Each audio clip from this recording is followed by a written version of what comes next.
पहले सीन में हम देखते हैं कि हमारा डोंग मछली मार्केट में मछली सप्लाई करने का काम कर रहा था। उसके साथ उसका ये चंगू दोस्त चैन भी था। वो दोनों अपने बॉस की चुगली पीट रहे थे, लेकिन बॉस के सामने आते ही उसकी जी हजूरी करने लगे।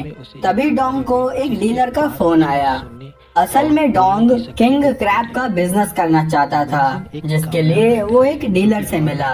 उस डीलर ने बताया कि अगले ही महीने चाइना से उनका किंग क्रैब से भरा हुआ शिप आने वाला है। डोंग भी उसमें से कुछ क्रैब्स लेना चाहता था, इसलिए उसने क्रैब्स का ऑर्डर दिया और उसका 50% एडवांस भी डीलर को दे दिया। डोंग की एक वाइफ जीसू भी थी, जो कि सुबह नर्सिंग स्टाफ में काम करती और शाम को एक रेस्टोरेंट में। अब डोंग शाम को उसे पिक करके घर ले जा रहा था, लेकिन उसने जीसू को किंग क्रैब की उस डील के बारे में कुछ नहीं बताया।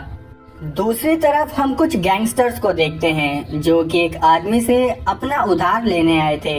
इनका एक बॉस जीटी भी था। जीटी पहले तो उस आदमी को मारने लगा, लेकिन जैसे ही उस आदमी की बेटी घर में आई, उसने तो उस आदमी को अपने ससुर जी बना लिया।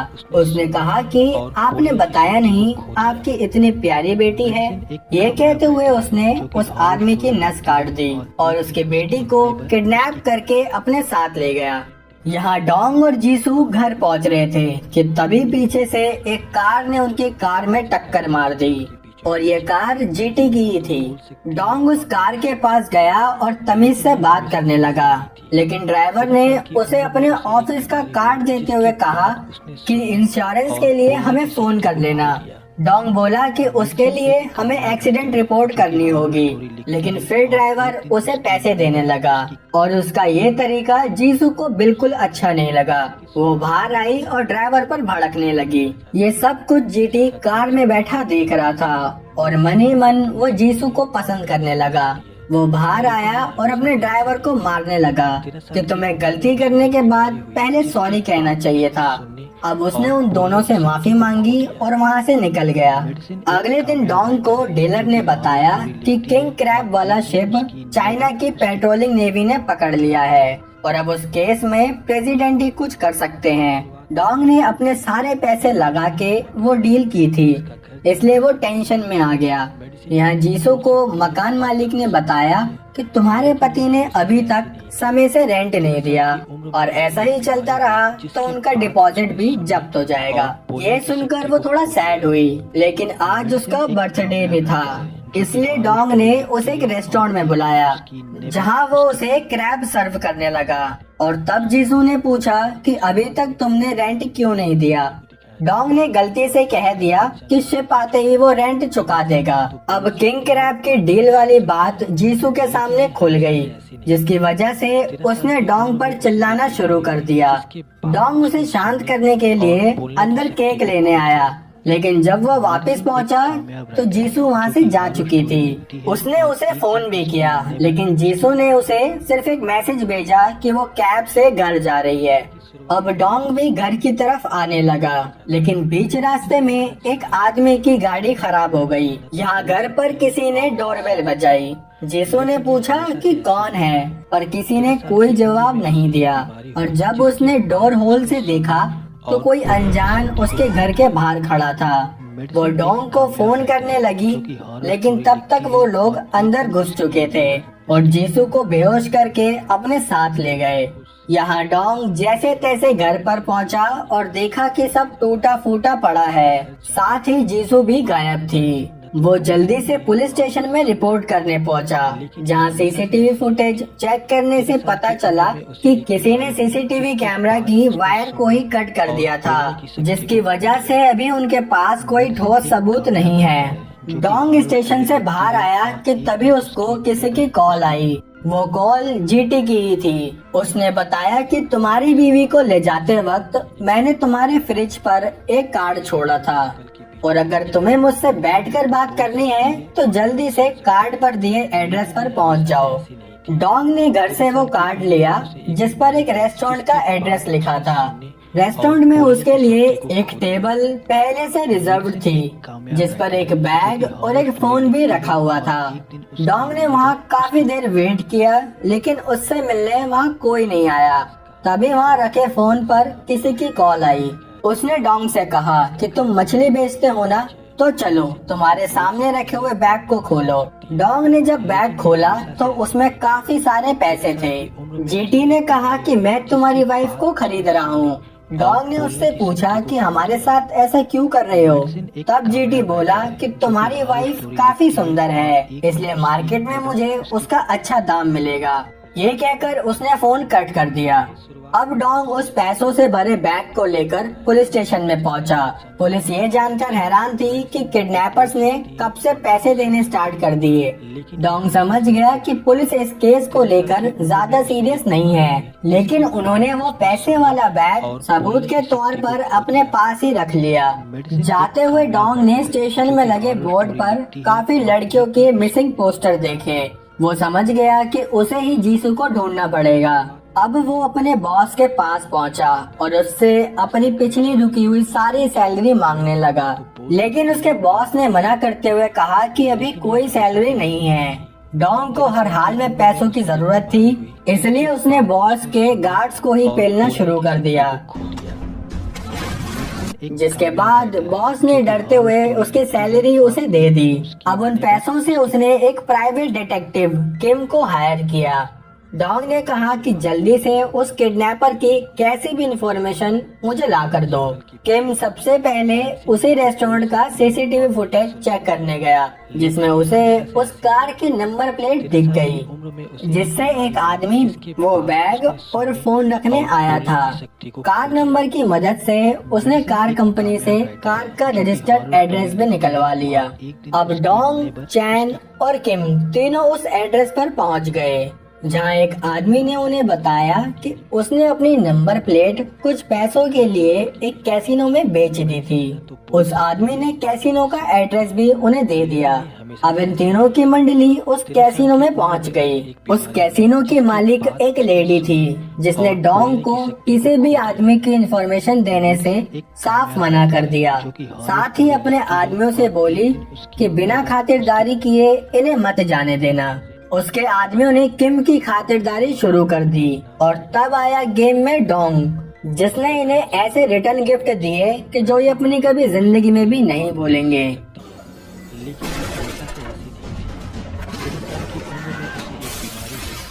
अब उसने दोबारा उस लेडी से पूछा और तब उस लेडी ने बताया कि वो प्लेट उसने जैनसन पोर्ट पर एक आदमी को बेची थी और वो आदमी ड्रग्स की सप्लाई करता है। साथ ही उसने एक क्लब का भी कार्ड दिया, जहां वो आदमी आता जाता रहता है। डोंग उस क्लब में पहुंचा और पूछताछ करने लगा, लेकिन उसे उस आदमी की कोई जानकारी नहीं मिली। तभी डोंग को बाहर ये आदमी दिखा। वो पहचान गया कि ये वही आदमी है जिसने किडनैपिंग की रात डोंग का रास्ता रोक रखा था। डोंग ने उस आदमी के वैन में झांका तो उसे वहाँ वही कार्ड दिखे जो उसके घर के फ्रिज पर लगे थे। उस आदमी के वापस कार में आते ही डोंग उस पर राशन पानी लेके चढ़ गया, लेकिन वो आदमी जैसे तैसे वहाँ से भाग निकला। तभी डोंग को पुलिस स्टेशन से फोन आया, क्योंकि पुलिस को जीसू से मिलती जुलती एक लाश मिली थी, पर शुक्र है वो लाश जीसू की नहीं थी। अगली सुबह ये तीनों बैठकर बात करने लगे कि जिस लड़की की लाश पुलिस को कल मिली वो 3 साल पहले गायब हुई थी, लेकिन अजीब बात ये है कि वो लड़की कोमा में थी और कोमा में पड़ी लड़की को कोई क्यों ही किडनैप करेगा। इस सवाल का जवाब जानने वो उस लड़की के हस्बैंड के पास पहुँचे। उसके हस्बैंड ने पहले तो उससे एक सिगरेट मांगी, क्योंकि वो फूफू का शिकार था। फिर उसने डोंग को बताया कि जब उसकी वाइफ कोमा में थी तो ये बात मीडिया ने काफी उछाली, क्योंकि उसने अपनी वाइफ को कोमा की हालत में भी नहीं छोड़ा था। लेकिन एक रात उसको जीटी नाम के एक साइको ने उठवा लिया। जीटी ने उससे पूछा कि क्या तुम अपनी कोमा में पड़ी वाइफ को मुझे बेचोगे? उसके बदले में मैं तुम्हें काफी पैसे दूंगा। इतना पैसा देखकर फूफू ने अपनी वाइफ जीटी को बेच दी। फिर उसने बताया कि जीटी का मानना था कि हर इंसान सिर्फ पैसे से प्यार करता है। अगर कोई किसी के लिए दर्द झेल रहा है या कुछ कॉम्प्रोमाइज कर रहा है तो मतलब वो इंसान झूठा है या फिर दिखावा कर रहा है। वो आदमी तब तो खुश हुआ था, लेकिन कुछ समय बाद ही उसे अपनी वाइफ की याद सताने लगी और उसे अपने किए का काफी पछतावा भी था। जाते जाते उसने डॉन को एक फाइल भी दी।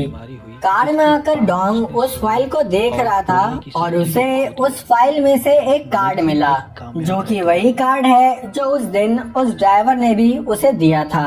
और तभी ऊपर से कूदकर उस आदमी ने सुसाइड कर ली। अब डॉन जल्दी से उस कार्ड पर दिए एड्रेस पर पहुंचा, जहां उसे वो ड्राइवर मिल भी गया। डॉन ने उससे पूछा कि याद हूँ मैं या फिर भूल गए। ड्राइवर ने उसे पहचानने से मना कर दिया। तब डॉन ने उसे टेबल से दबाया और जीसू के बारे में पूछने लगा, लेकिन उस ड्राइवर को जीसू के बारे में कुछ नहीं पता था।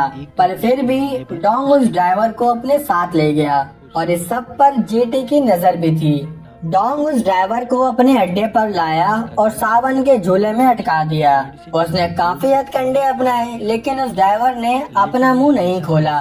तभी डॉन को जीटी की कॉल आई। वो बोला कि मैं पागल नहीं हूँ जो अपने आदमी को तुम्हारे पास जिंदा छोड़ दूँ, इसलिए तुम मेरे आदमी को मार दो, वरना मैं तुम्हारी वाइफ को मार दूंगा। जिसका सैंपल भी उसने करके दिखाया। डॉन को ना चाहते हुए भी उस ड्राइवर को मारना ही पड़ा।